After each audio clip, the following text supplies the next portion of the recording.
So we all descended through the clouds. We are supposed to go for a landing after doing a circuit. So when we descended through, even at 200 meters above ground level, we couldn't sight the ground. So my leader, who was a very experienced person who went through the clouds, he spotted the ground probably just about 200 meters above ground level, tight maneuvering and landed. So in this case, I had now 2.5 minutes of fuel left to land. And the cloud base has come down. So I told them, use the sodium flares. So by the time I came to final attempt to make, I was in the short finals to land. I had probably, in thinking in retrospect, just about 10 seconds fuel left. I touched down, but after I landed, my knees were shaking.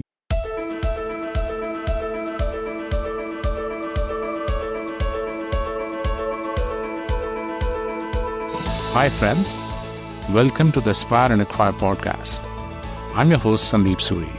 Join me for listening to some incredible stories about some of the best professionals from very diverse fields like combat flying, robotic surgery, dancing, tea farming, journalism, deep sea diving, and so on. These accomplished professionals are not just outstanding in their jobs, but also have unique stories to share with us. We have tried to make the show truly global by having these guests from different parts of the world.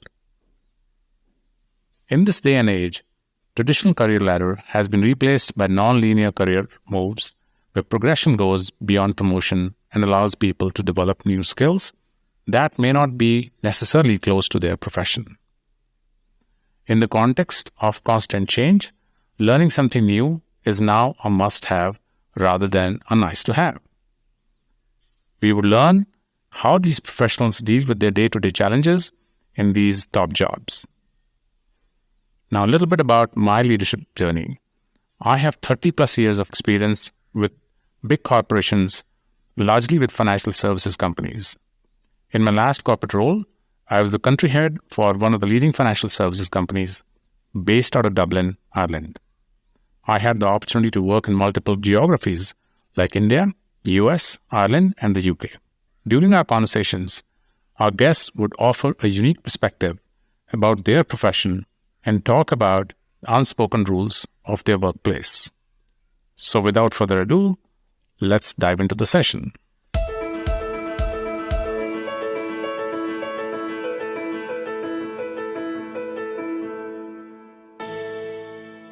People are always fascinated by aircrafts and flying. Looking up at the sky and seeing planes take off and land has been an exciting part of our daily lives. There are about 100,000 flights taking off and landing every day all over the globe, and about 500,000 people are estimated to be in the air at any given time. In today's episode, I have the privilege of having Wing Commander Kalai, who is a combat pilot by profession and has served the Indian Air Force for a long time. In his 23 years of illustrious Air Force career, he has had the opportunity to fly a very diverse set of trainer aircrafts like Iskra, Kiran, fighter aircrafts like Hunter 56, and versatile supersonic jet MiG-21. Wing Commander Kalai has worked with the US Air Force as part of international group while attending staff officer course. Wing Commander Kalai has also played a critical role as a flying instructor, examiner for fighter jets at Defense Services Staff College. After he took voluntary retirement from the Indian Air Force, Wing Commander Kalai started flying commercial aircraft and again had a very versatile flying experience. He has flown from small aircraft ATR-42 to wide-body aircrafts like Airbus 320 and Airbus 330 on international routes like the UK, US, Nigeria, South Africa, and Dubai. Interestingly, he also holds the US airline transport license. His passion for aviation and related activities are still undiminished. With this quick introduction, let's start the show.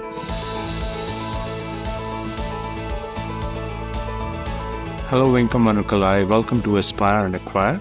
It's my privilege to have you on the show. We all had a childhood dream, and the most common dream for any child is to become a pilot, correct? But by the virtue of it being a dream, it is highly unlikely that it would be fulfilled. You have cracked the code successfully, so let's begin the show by asking how difficult it is to become a fighter pilot. Sandeep, I consider it a privilege to be in your podcast show. I'm so happy to share my experiences about flying. That is my primary passion in my life. It is universally true that every child, every human being born on the earth just wants to fly one time or another. Because flight symbolizes freedom, independence, and a carefree life. So it is instinctive. Every child thinks he should fly. So in my case, I decided to join the Indian Air Force. I was not exposed to any service background in my life. I come from a rural background. There are 3 ways of entering Indian Air Force. One is through something called National Defense Academy, which is a public service examination, which is commonly called NDA. NDA, right? Correct. Okay. It is a 3 years training there, but nothing to do with flying as such. Therefore, Army, Navy, Air Force common. The Air Force team is in the last stages are slightly oriented towards basic flights. The second choice is to go through Union Public Service Examination, competitive examination for entry into the Indian Air Force, where the graduates, bachelor's graduates, entry scheme. You appear for the examination, pass the merit list, thereafter you selected for the next stage of selection process. Third entry is through Air Wing NCC, where some of the cadets are exposed to some sort of flying experience. All these cases, you have to go through something known as selection board. Services selection board it is called. See, they all merge at some stage? Only the Air Force selection board is different. Okay. Naval selection board is different. Army selection board is different. So in the Air Force selection board, it goes into 2 stages. One is the first day, known as pilot aptitude battery test.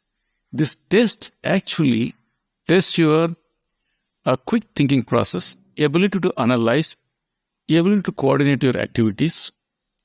So something known as psychometry you must have heard about. Psychometric test, yeah. It is the first test you conduct out there.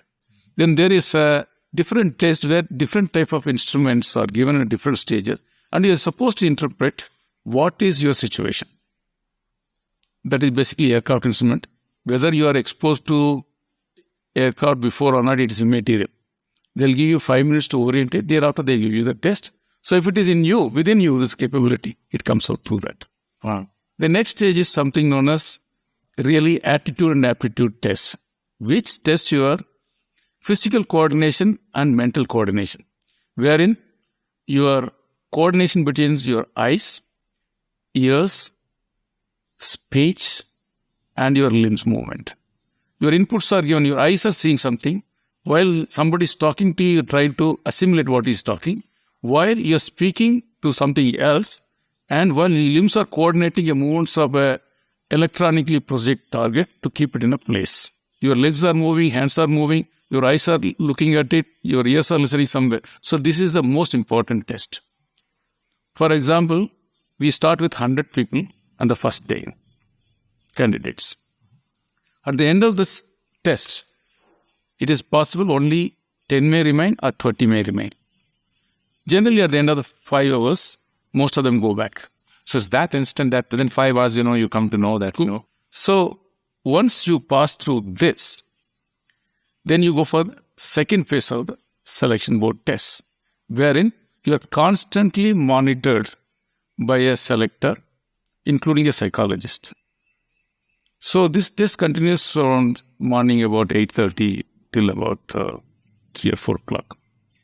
In these 4 days, you are tested for your attitude, your ability to work as a team, your leadership qualities, your decision-making process, decision-making capabilities, and your moral and integrity check.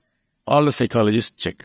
So at the end of 4 days, you are exposed to not only your behavioral pattern is checked, your problem-solving capabilities are checked through a different mechanism, which have different situation on the ground. And also, your fearlessness for the physical stress, which means, for example, you maybe to cross an obstacle course within 2 minutes, which includes climbing, they call it Burma rope or Tarzan swings out there, or your monkey crawl things out there. You may have been exposed to or not, but you have complete this circuit. In this, your willpower to complete is also checked. Not only whether you are able to complete or not. But before this test, you were not exposed to any of this. You only heard about it, or sometimes people do conduct special classes for that. Correct. But irrespective of that, if it is not within you, somewhere the psychologist will expose the chink and you are out of that, unless you have a natural ability. So at this intense testing process, 5th day, the chairman along with this other selector sits down. There is a face-to-face interview, and thereafter the final results are declared. So at the end of this entire process, when she started with 100 and ended up with 20, and then out of this 20, it may be 2 chaps, it may be 10 chaps. So in your batch, how many people? In batch, we started with 10 and only 2 of us finally passed through that. Wow. So it's that rigorous. It is true. In my case, percent could finally make it on that particular course, particular batch. So this sort of a things carries on till a certain number of people are selected and the merit list is made. Once you pass this, the next biggest obstacle is the medical. We have something known as Indian Aviation Medicine. That is, now it's called aerospace medicine. This is one of the toughest medical tests you can ever go through in life. You are checked for your EEG, which checks basically brain waves, your ears, nose, throat. You think of anything in the body, every nut and bolt is literally checked, and there is no margin given for anything. You are expected to have perfect eyesight, perfect hearing, perfect lungs, perfect kidney. You think of anything. And if you don't meet even any one of them, even slightest margin, you are not going to become a pilot in the Indian Air Force. And incidentally, I remind you, the first day test, pilot aptitude battery test, once you fail, there is no repetition. So you go home. You can never become a pilot in the Air Force. You can become an officer of other branches, but not that. So this is just a lifetime opportunity given only once. The PABT is given only once. I suppose this is true for many of the professional Air Force, I suppose so. Okay. So, thereafter, very merit list made, and now you are called for the joining of Indian Air Force. Those come from the direct entry and NCC entry. When you go to Air Force Administrative College at Coimbatore, spend 6 months orientating yourself towards the Indian Air Force way of life, starting with your drills, physical drills, and also a lot of subjects are taught. So you are supposed to meet or at least the minimum requirements set by them, which is generally in the Air Force minimum requirements 80% is a pass percentage in all subjects. That is true. So once you made this, then you are sent to basic training stage, which is where your flying starts. There, those from the National Defence Academy also join. Now, this is last 6 months. You are introduced to your basic trainer, which is actually aerobatic trainer. Now, I must tell you at this stage, in my time when we went, most of us are not even exposed to any aircraft at all. Never been flying because too much of luxury. Forget about that. We are not even operated a scooter also because it's too much of luxury that time. So we are from different backgrounds, molded to somewhat to follow a set service life at the academies, now come to flying stage. This is a very intensive course, starts from now onwards in your life. In these 6 months, you are taught different subjects like aerodynamics, mathematics, physics, medicine, aviation medicine, your physiology, and about the aircraft systems. You think of anything is included. Meteorology. You are expected to pass everything with minimum 80%. During this process, your flying also starts along with your physical drills as well. So generally, you are starting in the morning at 4:30, 5 o'clock, wake up and you do your physical drills, you go for classes, you fly, come back. And this flying part is, it starts 1 hour for briefing, fly, come back, maybe 1.5 or 2 hours of thorough briefing by the instructor itself. Then you go recuperate and reminisce what has happened out there. I must tell you at this stage, Indian Air Force doesn't give any margin for failures. Within 9 hours, you are expected to go solo. There is ability to operate aircraft without instructors. And believe me, these aircraft trainers are training aircrafts are not simple aircraft like a normal civil trainer. No. It is highly demanding. So if you don't go solo, you will be giving one extension to progress. If you don't meet the progress, you are out on the stream. You go home. Solo air means you're flying alone. Alone. You don't have any instructor, no training. That's right. First time you're going alone. So the next stage is after you go 3 or 4 solos, again the trainer sits with you, teaches you some advanced maneuvers. Again, the test is made out of the advanced maneuver, whether you meet the basic skill and ability. If you don't meet, again you're suspended. Then again it is on apply advanced maneuver further, which are a little more dangerous and highly aerobatic maneuvers. Again, your skills are tested. Even if you don't meet it, you go home. So this process continues till the basic stage. At the end of the basic stage, many have got home. In my case, we started with including the naval and army officers also joined the course, close to about 90 or 100. At the end of it, in the Air Force, only remained about 40 or so. Now, we go to academies, which is Air Force Academy or a fighter training wing, which both conduct advanced special training in the jet trainers. At this stage, there is no bifurcation took place, but in the advanced stage, at the end of it, the bifurcation for helicopter cell transport technology. Can choose it? No, you basically can ask for it, but actually they say that, but in our case, they tell you that because instructor constantly, the group of instructors assess you, basing upon your skill level, your psych for fighter pilot, attitude and aptitude for a fighter pilot. They check, and if it don't meet that thing, but you're good enough flyer out there, then you might go to transport and helicopters. Also medical category, some of them go medically, little bit lower category, they will send to transport and helicopters. Here, the real fighter exposure starts, including your formation flying, what you see in the aerobatic teams out there, the aerobatics of individual aerobatics, advanced aerobatics. So navigation, from one place to another, your ability to go solo and maintain all these activities, it is assessed at every test, and again there's chance of failure out there. So finally, actually, we fighter pilots, we just came about 30 or so at the end of the course.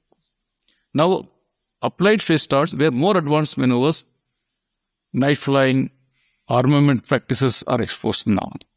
So you complete this on 1.5 years. Now you just entered the first step of being a fighter pilot. Yes. Now you go to there's basically intermediate fighters, they call it. They are subsonic fighters. So there also you spend time doing all these things. But here you're more exposed to some sort of a combat flying, where it's violent maneuvers are carried out in single as well as groups out there, armament delivery, and navigation at low level, mission operations totally exposed to that. Once you do this, then you're sent to different fighter squadrons. Again, there they assess whether your aptitude and attitude fits a multi-role fighter pilot or specialized bomber role or fighter bomber role, ground attack force role. So it is decided. So once you go to that squadrons, then the specialized training for that particular squadron role starts. Again, you spend anywhere between 1 month before you are declared operational, which means now you are clear to take operational mission under supervision. Then the training continues for whether you become a leader of a 2-aircraft formation or a 4-aircraft formation. That may take 3 to 4 years. So the whole purpose of getting is you are exposed to gradually to stress levels are higher and higher and reach a stage before you can finally, become a fighter pilot. I guess it's a journey. It is a journey. And a fighter pilot never stops over thinking about flying. Every 5 minutes probably is thinking about it. He is expected to fly the aircraft, expected to encounter hostile situation, expected to know every system in the aircraft and limitation of the armaments, and expected to know about your likely enemy and their performance, their capabilities, expect to know the enemy territory as well as your own territory. Everything is mentally put. Remember in the dark night, you're at low level, you're not seeing anything, you are screaming through 900 kilometers and navigating and thinking about how to avoid obstacles, how you're going to deliver the armament and everything out there. Similarly, in the fighter pilot's ability to think clearly, assess the enemy capability clearly, in a fleeting seconds. For example, in advanced stage in a close combat situation, you're looking at an aircraft for 1 second or 2 seconds in a fleeting and able to assess his potential, which means does he have enough energy to fight with you? What kind of maneuver he is doing out there? Where is he going to come? How I am going to match his weakness against my strong points? And that's the enemy aircraft. Enemy aircraft. So you got 2 seconds to assess by just looking at him out there. He may be 2 kilometers, can be 5 kilometers. For that, you have a good eyesight, good coordination level, good temperament, no emotion. Okay, great. You have flown numerous aircrafts ranging from a trainer aircraft to a more sophisticated Air Force fighter jet like MiG-21 to commercial aircrafts like Airbus 320 and 330. You have played two contrasting roles in your career. Just curious to understand how easy was this transition from being an Air Force pilot to commercial aircraft pilot? Firstly, the fundamentals of flying remain the same. Skill level requires. But the mission orientation is different. Air Force flying got a different mission orientation. And the commercial flying with the passengers or cargo got a different orientation. Temperaments. When you go to some other mission-oriented task, then you have to be a little more humble that you are not, though you have basic skills, you have to try to learn a lot and assimilate a lot of things to fit into that role. For example, aircraft mission, the Air Force mission is different. You have to fly, you have to deliver the mission, you have to destroy the enemy, and you don't compromise on that, even at the cost of your Air Force. Kill or get killed. Killed, simple as that. There is no second prize in the war. Whereas here, you have a responsibility to save the lives of 200, 300 passengers, to safely fly, safely to make them reach their destinations. And they all have very limited physical stress levels. And the aircraft itself cannot take too much of stress-inducing maneuvers out here. So very narrow margin. And secondly, remember, the best commercial flight is the most boring flight, wherein the passengers has not realized the aircraft has taken off. The passengers have not realized that he's not flying because he's so small. And passengers are landed without any jerk. That is the most boring flight, ideally. So in this, the civil flying got lot of procedures, international as well as national as well as company procedures. To suit that environment, you're expected to know everything. But the common factor like knowledge about the aircraft system, meteorology, human psychology, human physiology, they are all common to both. Only thing, application level varies. But there are certain subjects in the Air Force we don't learn because it is intrinsic to that. When we talk about dangerous goods in the Air Force, we talk about the armament and the systems out there. In civil, you talk about commercial goods which can be a dangerous good, but it's essential to carry. That is the difference out. So you should have knowledge about that. A system where the emergency procedures are little different. You have one more pilot with you. Cabin crew is there. So you have a collective decision keeping everybody's welfare in mind. When you take a decision to, for example, to divert, you have to know all the time whether that place is adequate to land or not. Facilities are available or not. That's it. They say being a pilot, expect the unexpected. Can you cite a situation or two where you had to go through the unexpected scenarios while flying? Okay, I'll take two instances. One is in Indian Air Force. Of course, there are many incidents where probably you're lucky. So this was when I had 50 hours in the MiG-21 base, my total hour of 250 hours. We have taken off for armament delivery missions from Pathankot. So we completed near the armament delivery close to Halwara. And coming back, the weather when we took off was absolutely clear, 10-kilometer visibility, blue skies. And Pathankot in winter is fantastic with a background of hills. When we came back, we saw clouds over there covering the Pathankot Air Base. So I had maybe two experienced pilots, much more, I will say Mahagurus actually. So I was the number 3 in the formation out here. So we all descended through the clouds. We are supposed to go for a landing after doing a circuit, which is, we call it a pattern. So that is visual. So when we descended through, even at 200 meters above ground level, we couldn't sight the ground because visibility has gone down, cloud base has gone down. Normally, we are at 500 meters. But here, So ATC had cleared you to land. yeah, because even ATC couldn't assess the height of the cloud. It is a smooth cloud and visibility was dropping. Sandstorm was probably, whatever the reason it may be. It is murky weather still. So they were warning us, visibility is dropping down, cloud base is dropping down. But we had to land. But comes a stage we can't even divert to other place. So the situation come down after we abandoned the first attempt to land. The fuel has come down, we couldn't divert. So my leader, who was a very experienced person who went through the clouds, he spotted the ground probably just about 200 meters above ground level, as against the normal required of 500 meters. He did a tight maneuvering and landed. The other person ahead of me, he also did, but he couldn't find the airport, so he abandoned and he came above the clouds. I followed him. So next time he dived through the clouds, I followed, diving through them, because I was less experienced. I tried to follow him.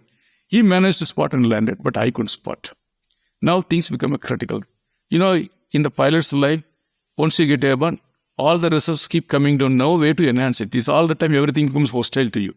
So in this case, I had now 2.5 minutes of fuel left to land. So I had to control my emotions. The ability is to pilot is to control his emotion and think clearly in the trying circumstances. That is what sets others apart. You're on a mobile platform with a limited resources.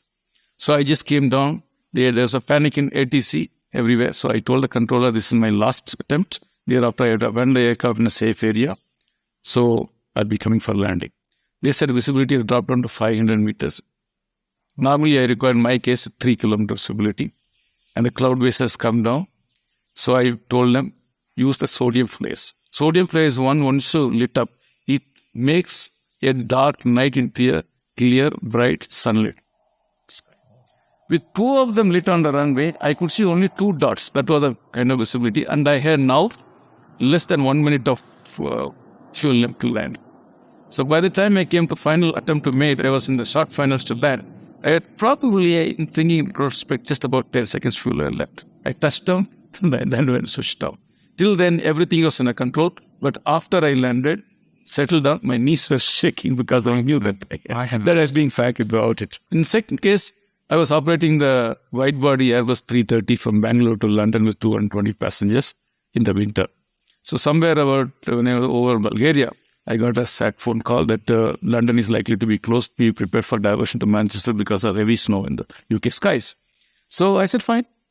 So when I over Brussels, I heard a call that London is closed. So I said, I will go to Manchester.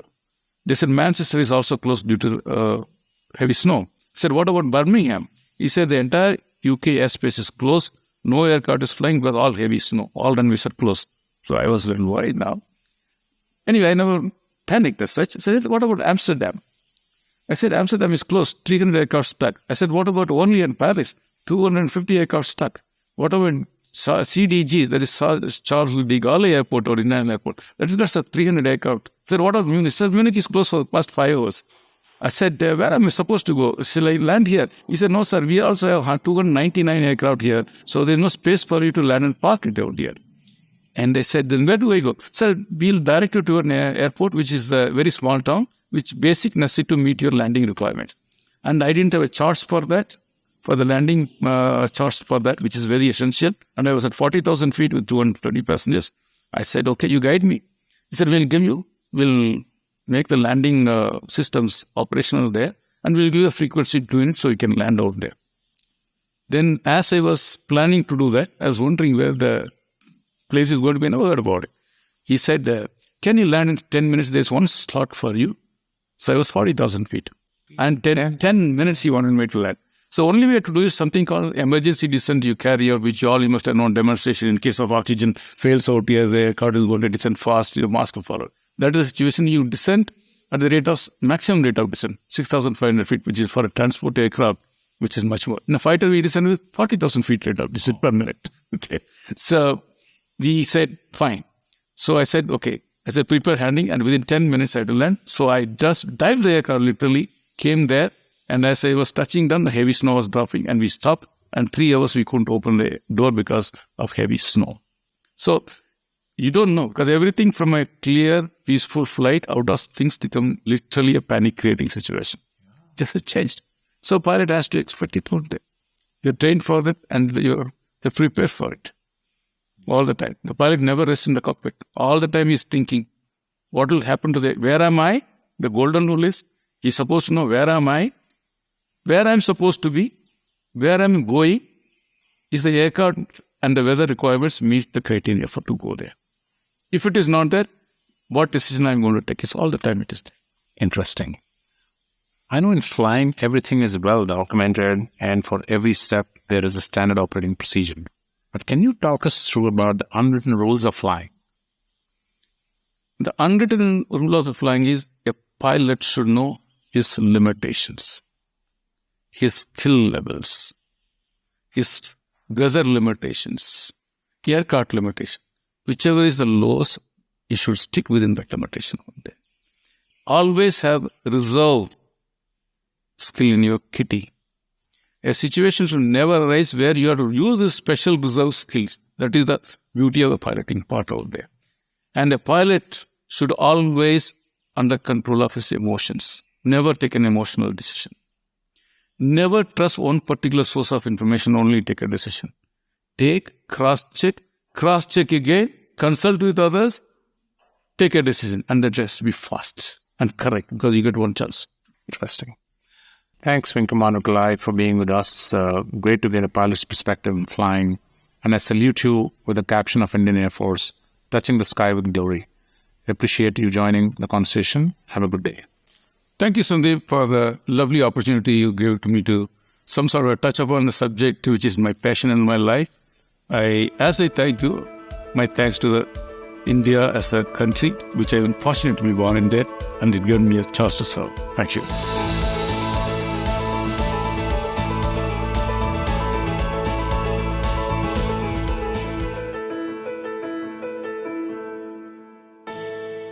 Well, moving on to our bonus pick section. Here we would give you our recommendation. That could be a book, a website, or even a podcast, or anything that I found interesting and worth sharing. This time the recommendation is an amazing website that I came across called Information is Beautiful. It presents complex data and information into stunning and beautiful graphics. It shows the key world statistics in static and interactive data visualization formats, which are quite unique and easy to understand. Check it out. The website URL is informationisbeautiful.net. Happy browsing and thanks for listening.